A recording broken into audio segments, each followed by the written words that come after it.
থেকে ধরে আসলে এখানে আমি কথাটা বলিনি। আমাদের কাছে আসলে ভোটাররাই বারবার এসে নানান ধরনের কমপ্লেন করছে। বিশেষ করে আমাদের যেমন একটা ঘটনা ঘটেছে, একজন ভোটার তিনি আসলে ক্যামেরা দেখে উনি হাত দেখান কথা বলতে চান, কিন্তু এটার পরও ওনার ভিডিওটা রাখা হয় এবং সেটা পাবলিশও করা হয়।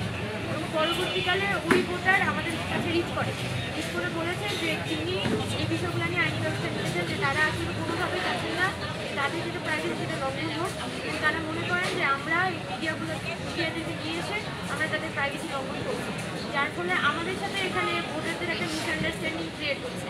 এবং এটা শুধুমাত্র আমাদের সাথে হচ্ছে বিষয়টা এরকম না, সকল প্রার্থীদের সাথে হচ্ছে, অন্যান্য প্রার্থীরাও হচ্ছে। এবং আমি যে সব সাংবাদিকদেরকে ইকুয়ালি এখানে ভিরিফাই করেছি বিষয়টা এরকম না, হয়তো আমার কথাটার এখন একটা মিনিং দাঁড়িয়েছে।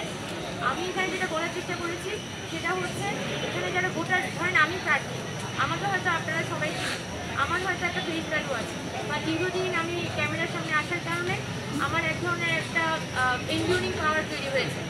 কিন্তু একজন ভোটার যিনি ক্যাম্পাসের সাধারণ স্টুডেন্ট, যার হয়তো আসলে ক্যামেরার আসার ব্যাপারে খুবই একটা রেস্ট্রিকশন আছে, তো সেক্ষেত্রে ওই স্টুডেন্টদের মধ্যে আসলে একটা রেস্ট্রিকশন কাজ করে। সেই জন্য আমি স্ট্যাটাসটা দেওয়ার 2-3 দিন আগ থেকেই আমরা কিন্তু বলে আসছিলাম যে ভাই আপনারা একটু দেখেন, কারণ ভোটাররা আমাদের কাছে আসতেই অস্বস্তি বোধ করে। আর আপনারা হয়তো একটু বুঝে থাকবেন যে আমি যেহেতু নারী, তো আমার কাছে সাথে কিন্তু নারী ভোটারদের ইন্টারাকশনটা কিন্তু তুলনামূলক বেশি হয়। এখন নারী ভোটারদের সাথে যখন আমি কথা বলতে যাচ্ছি, তারা নিজেরাই কিন্তু আমার কাছে এগিয়ে আসে। অনেক সময় দেখা যায় গত কয়েকদিনে তারা নিজেরাই আমাকে এগিয়ে এসে কথা বলছে, এবং তাদের মধ্যে থেকে আমরা শুনেছি যে তারা এই বিষয়গুলো নিয়ে আসলে অস্বস্তি বোধ করে। আমি যেটা আপনি ইভেন করতে পারতেন আমি তো এই হাউসের কথা না, আপনার যে কথাটা বলছি যে এখানে আমাদের কাছে কনসার্নটা ভোটারদের কাছ থেকে আসছে। আমি প্রার্থী হিসেবে আমার তো একটা এনডিউরিং পাওয়ার আছে। আমি যদি প্রার্থী কোনো জায়গা থেকে মনে করি যে আমার সাথে অপ্রত্যাশিত কিছু হয়েছে, আমি সাধারণত হাউসের সাথে সরাসরি ফোনে কথা বলি, ঠিক আছে।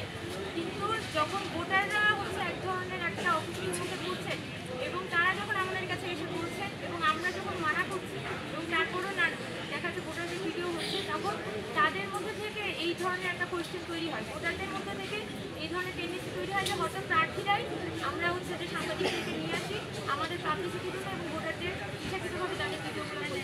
তো যেটার কারণে আমরা এই জায়গাটি আমি ওই দিন পোস্টের মাধ্যমে বলার চেষ্টা করেছিলাম যে আপনারা ভোটারদের সাথে প্রার্থীদের যে মোলাকাত সেটাকে আপনারা সহজ করেছেন। এই জায়গাটি হচ্ছে আমার মূল দেখা ছিল। তাও আমি দেখেছি যে অন্যান্য সাংবাদিক ভাই কিন্তু যারা আছেন অনেকে কিন্তু জিনিসটা পার্সোনালি নিয়েছেন, বিষয়টাতে মনোক্ষুণ্ণ হয়েছে। আমি আসলে এখানে গণহারে সবাইকে বলার কোনো ইচ্ছা আমার ছিল না।